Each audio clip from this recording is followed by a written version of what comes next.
Okay, so here in week 8, I've already recorded the attendance, right? Oh, sorry, that's to learn together, which actually is kind of what I'm going to talk about. But on the attendance post, there's going to be now a second post with my Dev 2 process. Should be progress. So, what I thought might be helpful for you all as we move into the very final part of this class is just to see an example one of the things on the requirement that might not quite hit you're under, depending on where you are in the process, but like take your code from Dev 1 to refactor into object oriented classes and have at least part of it in the user interface using Turtle or, you know, Decanter, most likely Turtle because that's what we focused on.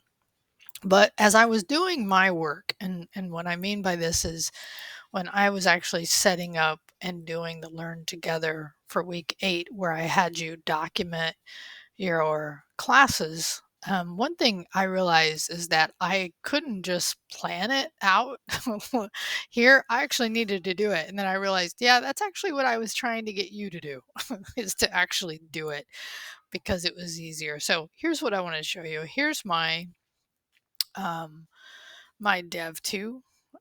I have a car class. I have actually starting with what's being used a valid email class, validate email, where I'm passing, actually not passing anything into it, but I call it to get the email from the user, validate it with a regular expression, and then once it's valid, return it. And then, and you can see this here when it's one of the first things I do is I get a valid email. And then I set up a new car using my car class. And what I found is that in doing this it was really helpful. I mean, I'll be honest, this took me a little longer than I thought it might, but it was really good because I really let myself think through the process.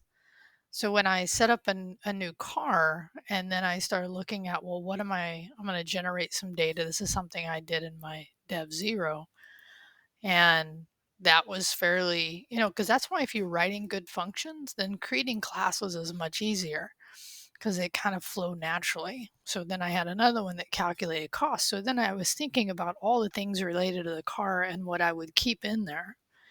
So then when I instantiate the car in my main function, right, I just give it some data to valid, and I send it that valid email dot address, and then I print some stuff to the screen. And then what's amazing is how little goes in your main because everything is handled in your classes, which really in a sense is, again, if you're writing good functions, this process of making and changing it to classes is just a matter of actually setting it up.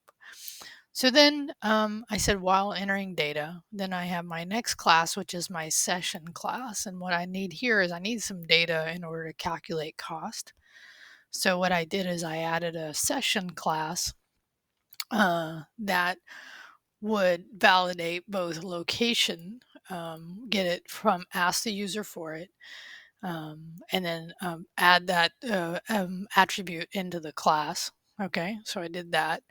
And then I did some logic that, because the user, in this case, once they populate this, could be saying, I'm not going to enter anything, I'm done. So if it's not, then I run this method that actually gets the miles, how many miles you're going to charge, and then adds that as the attribute on the session. So in this case, once I get some session data, if it's not D, if it is D, then I change the while loop condition. Else I calculate the cost with those two things that I got from I populated into the class for session, and I also passed the email. So just a quick look at that. So in my calculate costs, I pass these required variables in. I calculate the cost. And then at this point, I have not done the JSON file yet, but I am saving the data once I calculate the cost into a JSON like storage. So the next part should be a little easier. So then coming back to main, I calculate that cost and then I do some statistics by passing in all the entries and the valid email. So I do that.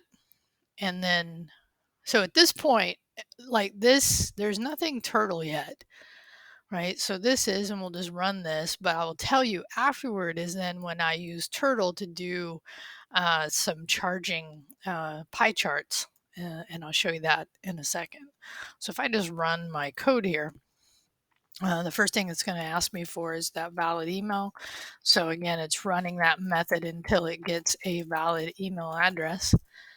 And then it sets up, in this case, it could have asked me for these entries, but I was like, no, we'll just set some defaults here. So now I can tell it if I'm home charging, let's say I did 20, and then it captures the cost. And I could also do a supercharger, let's say 40. It captures the cost. Now I'm done. Like boom. And then when I'm done, it actually, and this is where, I'm trying to help you understand an example.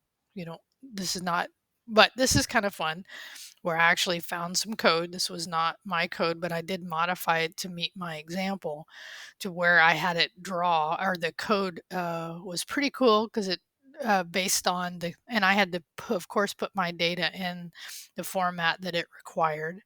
And I'll show you that in a minute. But you can see that here at the end. So what I did is I set up the text. So I am passing it. This is real data from this code. This is not placeholder data. It's calculated based on these statistics that I've populated up here. And then I pull out the car cost and then pass in the title. So this was my last class, which was my dashboard class. So, and I give a reference here to this. I did definitely modify this to my own needs so that I could, part of it is add that title into it where I wanted that title at.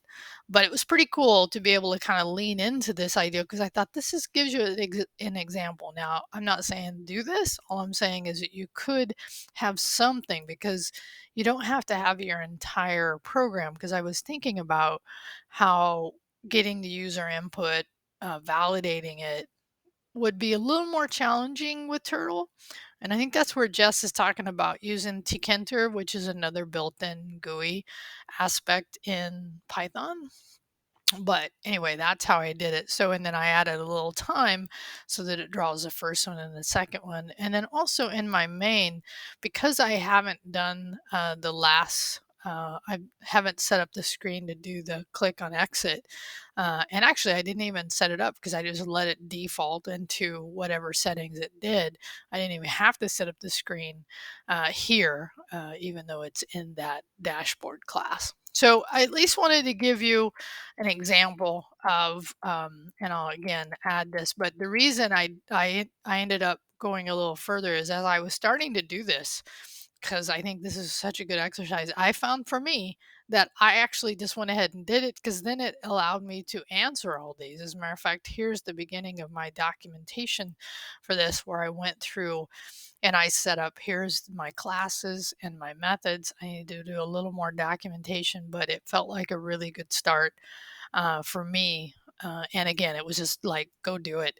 And I'm saying this to you because this is what I'm suggesting at this point, starting into week 8, is you can get this part of setting up your classes done and then think about how you would use some kind of partial or full implementation of Turtle. So I hope this gives you at least a way to see an example and help you frame your own.